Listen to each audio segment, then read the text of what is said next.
La información y la formación son claves para que los ciudadanos comprendan sus derechos y responsabilidades. Escuchas Gente y Ciudad con María Alejandra Malaver por Unión Radio 93.7 FM.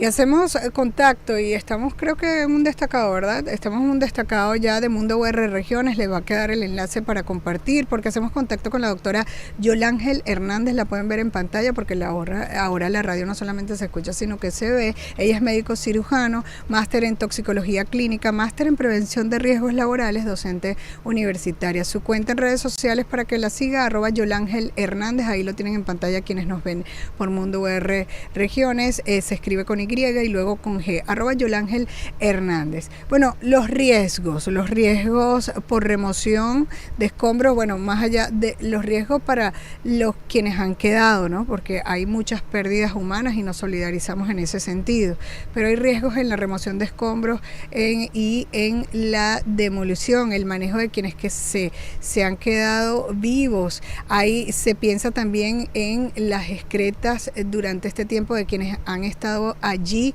y bueno, aún tengo entendido que hay gente que se viene rescatando viva, pero hay riesgos y esto lo tenemos que hablar con los profesionales. ¿Cómo está? Bienvenida, gracias por atendernos, doctora.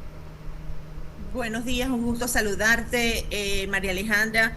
Mis palabras de condolencia a todas los familiares que están allí, a todo el pueblo venezolano, porque esta es una tragedia que nos ha afectado de una u otra manera a todos, y mi agradecimiento infinito con todas esos grupos de rescate de diferentes países, de diferentes comunidades que están allí, ¿no? En la zona cero. Uh-huh. Sí, hay riesgos y como toxicólogo debo hacer un llamado de advertencia urgente, porque el peligro no solamente es para los rescatistas que están allí, vengan de donde vengan, y sabemos que los nuestros están con fallas en cuanto a equipamiento, en equipos de seguridad y de protección, sino también con los familiares de las víctimas que están allí en esa zona cero, tratando de rescatar, de recuperar a personas que tienen allí, y no podemos hablar de víctimas en el sentido de que haya fallecido, porque fíjate todavía los días que han pasado y se sigue rescatando a personas vivas. Estos dos terremotos que hubo redujeron a escombros miles de estructuras a lo largo de varios estados del país, porque La Guaira es el más visible, pero hay otros estados que también están afectados. Y ese polvo denso que se ve allí, que cubre todo, es una mezcla tóxica. Allí no solamente hay tierra nomás, allí hay materiales de construcción, hormigón, allí hay vidrio, que cuando se rompen liberan partículas que son unas amenazas realmente silenciosas que van a afectar el aparato, entre otros respiratorio, que son la sílice cristalina y las fibras de asbesto. Este polvo de construcción, esta sílice que tenemos ahorita allí, ella es natural, ella la vamos a encontrar siempre en el ambiente, ¿no? Siempre hay sílice en la arena, en el granito, en el hormigón. Pero ¿qué pasa? Que cuando se tritura o se demuele un edificio, se genera un polvo, y ese polvo muy finito se respira. Esa es la sílice respirable, y va a dar lugar a una enfermedad que se llama silicosis, ¿ok? ¿Y qué es lo que sucede? Que se deposita en estos alvéolos pulmonares y los daña. Ya ese tejido allí, cuando llega esta partícula allí pequeñita, ya el alvéolo deja de funcionar, y el alvéolo es la unidad respiratoria que tenemos, la unidad funcional respiratoria, es decir, no va a haber intercambio con el oxígeno. Entonces, ¿qué sucede? Esa persona se va a afectar, y no solamente se va a afectar a corto plazo, porque no estoy hablando de que esto sea una gripe. Esta es una enfermedad que a largo plazo puede producir inclusive cáncer de pulmón. Entonces, estamos hablando de que hay gente que está allí colaborando, que se está exponiendo y que no conoce estos riesgos para su salud. El otro problema que también es muy grave es el asbesto, porque el asbesto tiene una capacidad que, para que me entiendan, el asbesto es cuando se rompe, es como una carne mechada. Tú agarras un pedacito de carne mechada y lo puedes ir deshilachando, ¿ok? Exactamente igual sucede con el asbesto. Eso se llama propiedad asbestiforme, y cada vez se van produciendo, se van obteniendo fibras más pequeñitas que son respirables, llegan al pulmón y de allí no las saca nadie. Entonces, ¿qué pasa? Que también se pierde la capacidad funcional de ese pulmón. Entonces, no se va a respirar, se produce una fibrosis, una serie de cicatrices allí, y al final tampoco la persona puede respirar. Eso nos lleva a una fibrosis pulmonar que es irreversible y que muchas veces termina siendo letal. El problema con estas dos enfermedades es que cuando te expones de manera a largo plazo, crónica, un poquitico, se presentan a largo plazo, 20 años, 30 años, pero ahorita la carga ambiental es tanta que se están exponiendo de manera aguda y estas enfermedades tóxicas, mortales, ambas son cancerígenas, pueden afectar a las personas expuestas que no están protegidas correctamente en el transcurso de muy poco tiempo, meses. Y yo entiendo que, bueno, uno quiere participar y quiere rescatar, pero los rescatistas, las personas que están allí, tienen que estar en conocimiento de que se está afectando gravemente su salud. ¿Y cuáles serían las medidas? Porque la gente quiere ir a colaborar, hay gente que todavía quizás está viva, que seguramente ya está expuesta a esta situación. No sé si hay alguna medida del cuerpo de manera natural de ser un cuerpo más preparado para soportar este tipo de cosas, porque ciertamente hay gente que se está rescatando, pero ¿cuáles serían esas medidas, al menos para quienes se quieran dirigir y sigan allí y estén participando? No sé si hay unos, porque hay mucha gente donando, entonces si hay algunos datos específicos que usted pueda darnos y se sumen a las listas de donativos, sería excelente. Sí, definitivamente protección respiratoria. Protección Mascarilla. respiratoria, más las mascarillas, sí. Pero Ajá. fíjate que hay un detalle, porque muchas veces encuentras personas que no lo saben y por desconocimiento tienen cualquier cosa en la cara Ujú.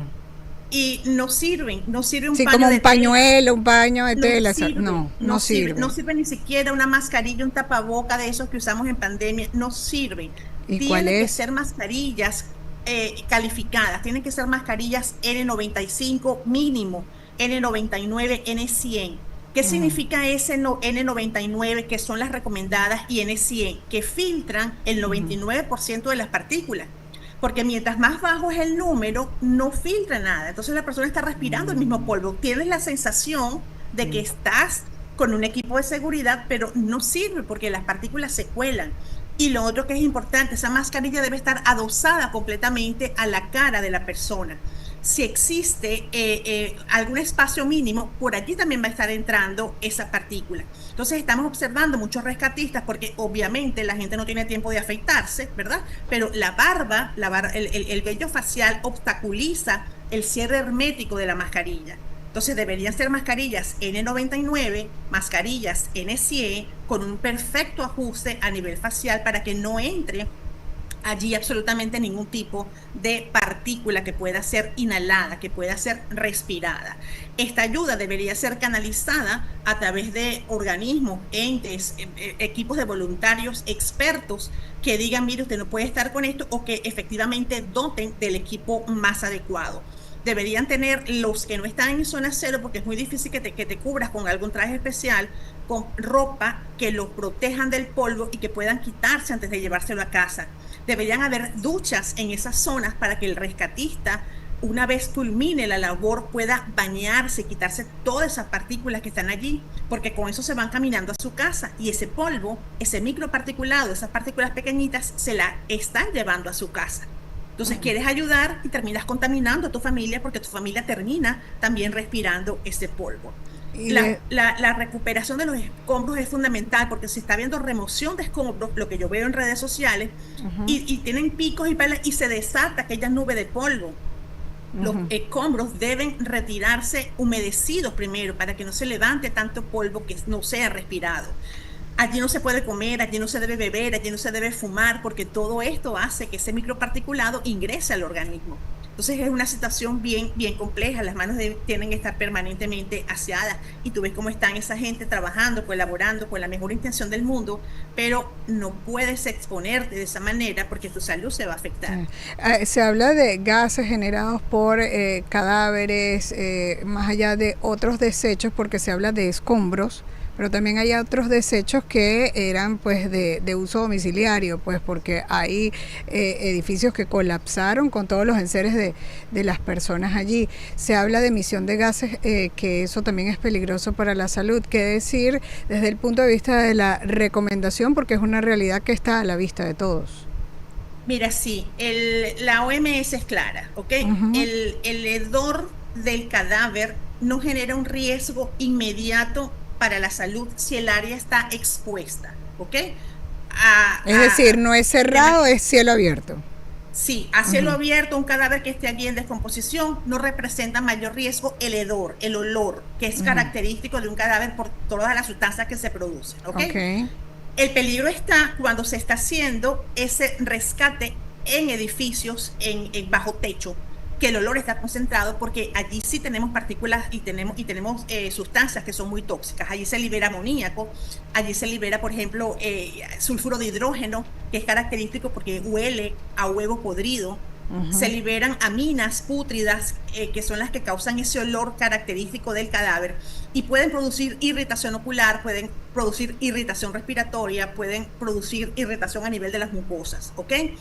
Lo grave con eso no es, como te digo, el olor. Lo grave es que esos fluidos que se liberan cuando el cadáver ya está en estado avanzado de descomposición, es que esos líquidos contaminen aguas. Y entonces Mm, la población, porque hay restricción de agua, hay tuberías rotas, claro. no hay la Y están suficiente en La agua, no Guaira, tienen. ¿no? Pero están en La Guaira y es mar. Cuando habla de contaminación del agua, es el agua potable que se vaya a consumir. Claro, porque es Ok, que muchas veces acuérdate que no todos tienen una botellita de agua envasada, entonces sí. de donde sea están tomando el agua, ¿no? Entonces ahí también hay que tener muchísimo cuidado. Esa contaminación de agua, de suelo, hay que estar muy atenta y hay que advertir a los entes responsables para que haya vigilancia epidemiológica allí. Sí. El riesgo de tétanos por cortaduras, contaminación con materiales oxidados cuando se remueven estos escombros.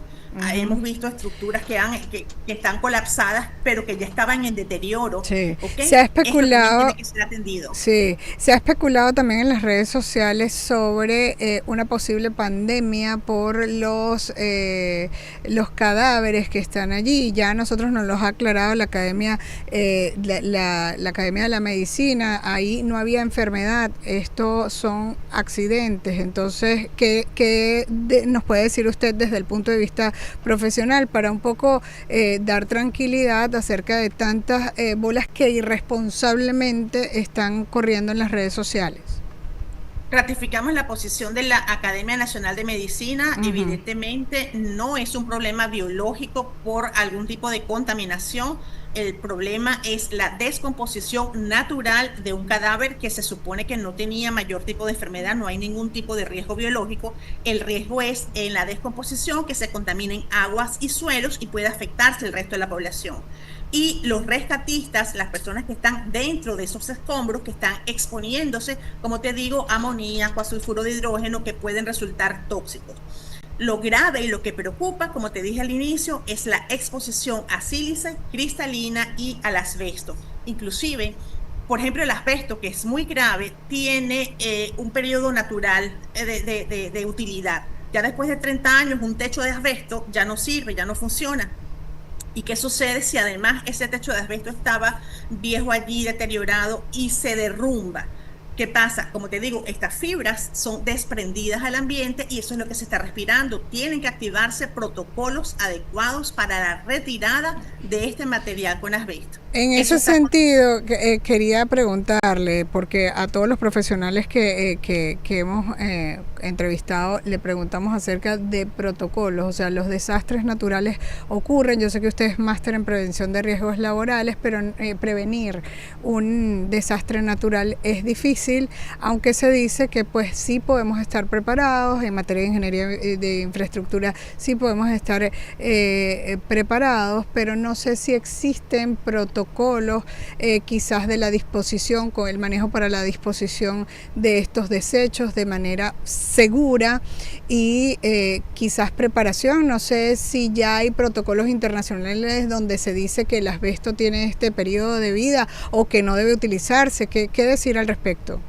Sí, efectivamente estos protocolos existen. Lo que pasa es Ujú, que no es igual remover un techo que está dañado, ¿verdad? En condiciones naturales, normales, claro, a que exista un evento como esto, porque esto realmente ha sido catastrófico. así es. Entonces allí se escapa todo de las manos, porque allí la prioridad ahorita es el rescate de las víctimas, ¿ok? Pero la recuperación de estos escombros no debe quedar en segundo plano, porque como te digo, hay mucha población afectada. Hay empresas acá en Venezuela que se dedican específicamente a eso. Bueno, es hora de que aquí se trabaje en conjunto, de que se trabaje en armonía, que se llame a las personas, a las entidades que saben para lograr y hacer un trabajo en común. Es lo más importante. No trabajar cada quien por su lado. Aquí si no nos unimos en un momento tan importante como este, ante esta tragedia, definitivamente estamos condenados al fracaso. Otra cosa que preocupa muy importante, no soy especialista en eso, pero sí debe tocarse y debe consultarse con los verdaderos especialistas, es la disposición posterior de esos escombros. Sí. ¿A dónde se van a lanzar esos escombros? Porque por allí en estos días escuché que al mar y la contaminación marina y la Sí, contaminación de cuerpos de nosotros agua. hicimos una entrevista a un especialista el día de ayer, le vamos a hacer llegar el enlace, queda como un enlace creado por este destacado Mundo UR Regiones y sí estábamos, nosotros no nos preocupamos, nos ocupamos y llamamos entonces a los profesionales, por eso también hicimos contacto con usted. Yo le dejo al equipo de producción para que le comparta esa información de estos especialistas porque ahora ya estamos en un proceso de recuperación y tenemos que recuperar al país atendiendo protocolos, atendiendo a bases científicos, atendiendo a lo que ustedes los profesionales dictan en cada una de las áreas. Muchísimas gracias por ser y estar y por atendernos en esta llamada. @Yolángel Hernández, nuestra doctora toxicóloga, de verdad que me encanta conversar con ella, siempre tan oportuna. La doctora Yolángel Hernández, médico cirujano, máster en toxicología clínica, máster en prevención de riesgos laborales, docente universitario. Nosotros así hacemos una pausa, identificamos y ya venimos con más.